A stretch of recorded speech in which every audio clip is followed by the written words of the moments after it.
Are the Wardens going to be in Guild Wars 3? What about the Sylvari? This is a very interesting idea that can have a ton of lore implications. Today, I want to dive deep into this topic and talk about a bunch of related ideas to nature with Melandru, the spirits of ore, the Wardens, the Sylvari, and so on. So let's get started. With Guild Wars 3 having a major focus on the human gods, we can expect that we will be seeing a ton of stuff related to Melandru in the game. A quick recap, Melandru is the human goddess of nature, earth, and growth. She is deeply connected to the life of Tyria and gives a ton of power to flora and fauna. Out of all of the 6 gods, she is the oldest and often considered the wisest, someone always trying to bring peace to the world. As someone who personally loves nature a lot, Melandru has always been a standout character in the Guild Wars universe. The vibes of this character is just so cool, but also a bit mysterious. Melandru, out of maybe all of the human gods, is the one we know the least about. As such, she is maybe the one I am most interested in learning more about, just to be able to learn more. Though honestly, I am super excited for all the human gods, especially Balthazar and Abaddon, given their role in the future. Now, an interesting aspect to Melandru is how revered she is within the Echovault Forest of Cantha. The gods led humanity to Cantha, where humans settled across the continent and eventually headed to Ur, Elona, and the rest of Tyria. But within the Echovault Forest, there is a major focus on the concepts of nature, especially with the existence of forever trees that are powerful entities which could transform Kurziks into the incredibly powerful juggernauts. House Ludgardis was the primary Kurzik house that focused on the creation of juggernauts and the protection of the forever trees, and as a house, their patron god was Melandru. Now, another aspect of Cantha that is deeply connected to nature is the existence of Wardens. Now, we don't know too much about the Wardens. They are plant-like creatures that are incredible looking and very, very powerful. They were dedicated to the protection of the Echovault Forest, and as the Jade Wind decimated life within the forest, the Wardens were driven to madness and began to attack humanity whom they believed to be responsible.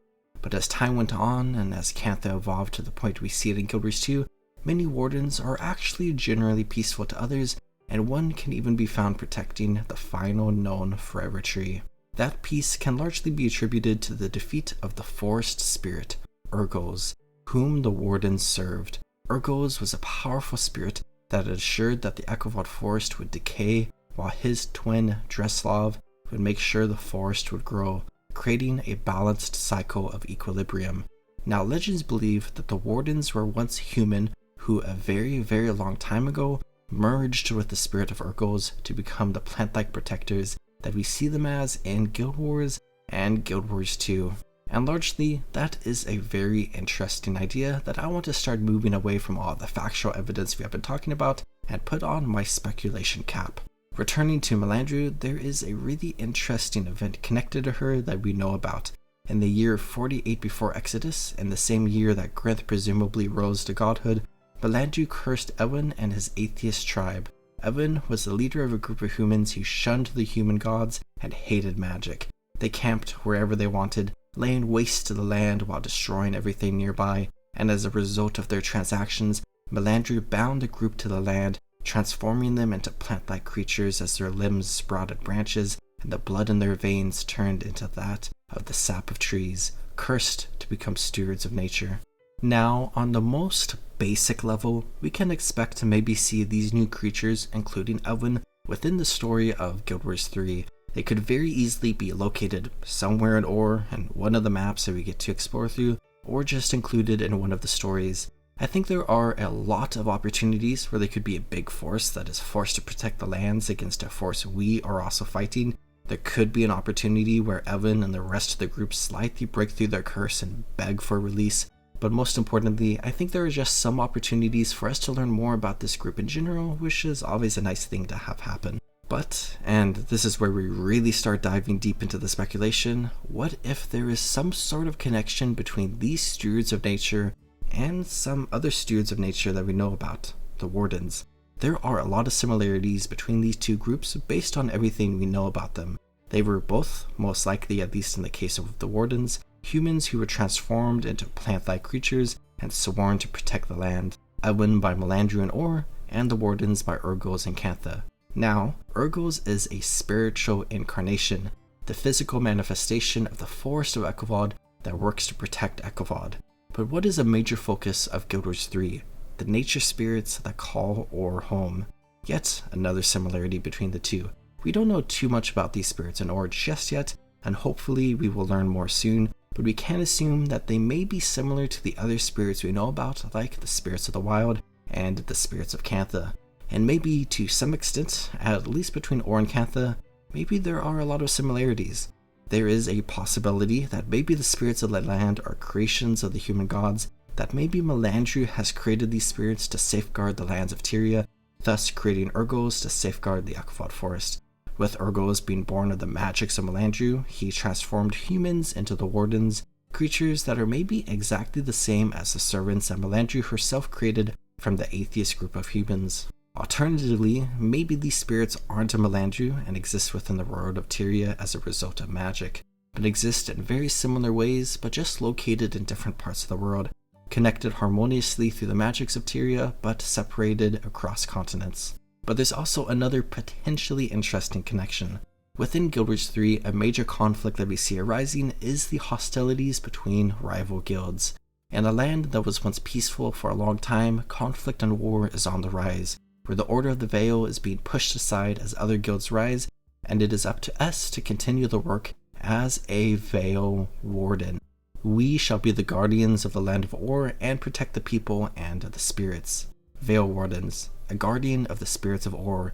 Wardens, a guardian of the spirits of Cantha. Now obviously we won't necessarily be playing as plant-like creatures, given the fact that the Veil Wardens are a mixed race group of adventurers, but the similarity between the idea of the Veil Wardens as well as the idea of the Wardens is just very interesting. Another idea related to this is how the Veil Wardens can be considered an ideology. We, as a member of the Order of the Veil, likely fall under the same banner as a wider group of protectors who may not necessarily be within the Order itself. A group of people that by all means would include the transformed atheist tribe.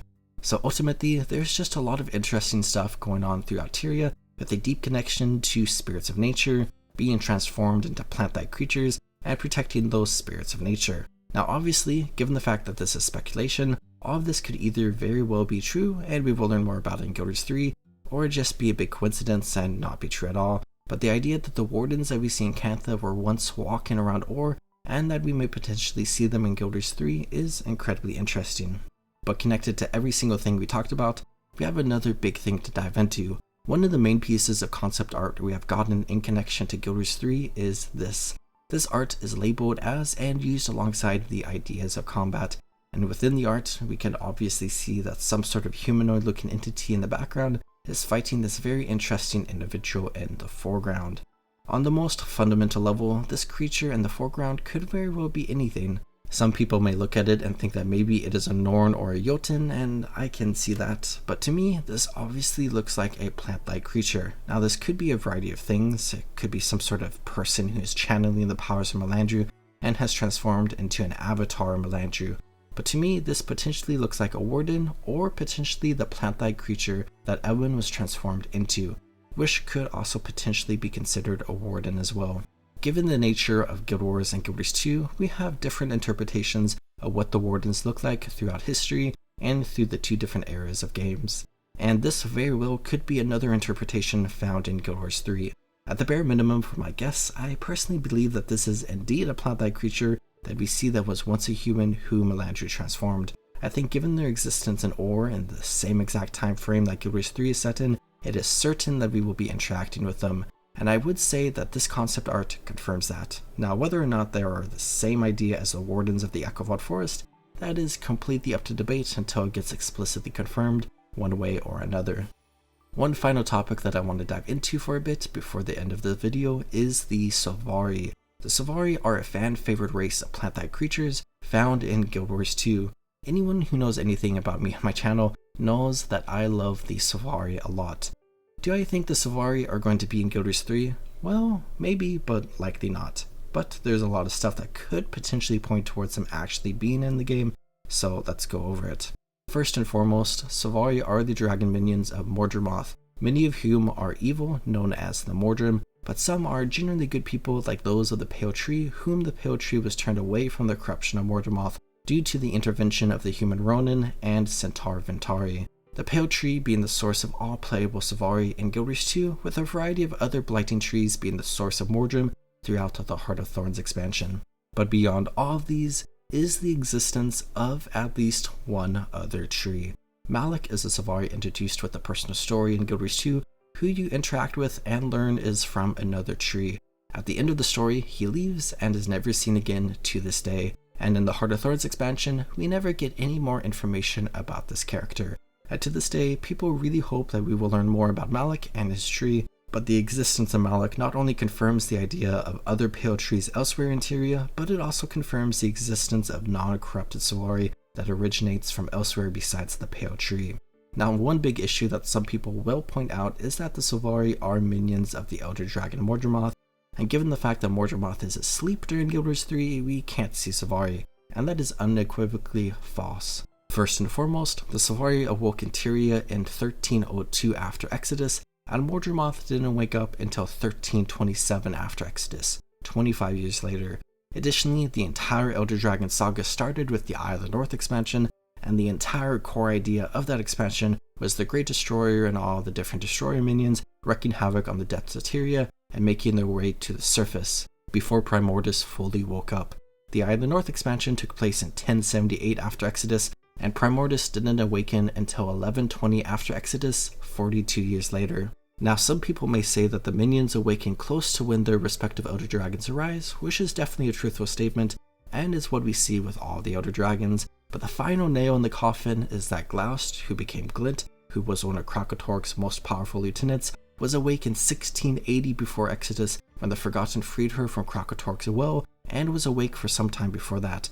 Krakatork didn't awake until the events of Edge of Destiny in 1320 after Exodus, 3001 years after Glint's cleansing, which I think most people would consider to be a decently long time beforehand. Additionally, a fact on top of all this is that Glint was cleansed at least 1,632 years before the events of Guild Wars 3. So to summarize, Elder Dragon minions can be awake for a very long time, even as their respective Elder Dragon is asleep. At a bare minimum, I highly expect that Glint would be alive during the events of Guild Wars 3, because it makes so much sense with her connections to Or, Ara, and the Forgotten, who are devout followers of the human gods. And to that end, I wouldn't be surprised to see other Elder Dragon minions at some point in Guild Wars 3, and that could include Sylvari. Now, what is the biggest counterpoint to this whole thing? And honestly, it's that Elder Dragon minions are overused. People are tired of Elder Dragons, and ArenaNet needs to be a little careful here. Having Glint show up would be a really cool moment and make a lot of sense. Seeing Zaitan slumber underneath Or at some point in Guild Wars 3 would be an epic moment. Having some Risen running around, an awful idea that I think most people would hate. And Sylvari, while in between those general ideas, is definitely on the latter end. Sylvari are very much a Guild Wars 2 and the future idea, and I feel like they don't have much of a place in Guild Wars 3 despite my absolute love for them. And I think a lot of people would definitely feel weird about them existing, but ultimately there's nothing really stopping them from existing, and I think if done carefully, could potentially end up being cooler than I personally think it would be. Now, one final quick thing, a lot of people think we have already seen a version of the Pale Tree in Or already. People look at this shot from the Guild Wars 3 trailer, which is absolutely stunning by the way, and see the big spiral structure and immediately think this is one of Mordemoth's trees. And I suppose this could be, and there is some naturey stuff going on around it, but it truly just doesn't look like it to me at all. It feels significantly more like some sort of elegant Orient structure that we'll be seeing a lot of throughout Or. And that's the video. I hope you enjoyed. Guild Wars 3 is likely to have a ton of nature themes in the game, and we may potentially see characters like the Wardens and Sylvari. Of course, this is all just speculation, and we will only ever know once it gets confirmed beforehand, or once we are playing the game. I hope you all enjoyed, and I hope you all are taking great care of yourselves. Have a good one, everyone.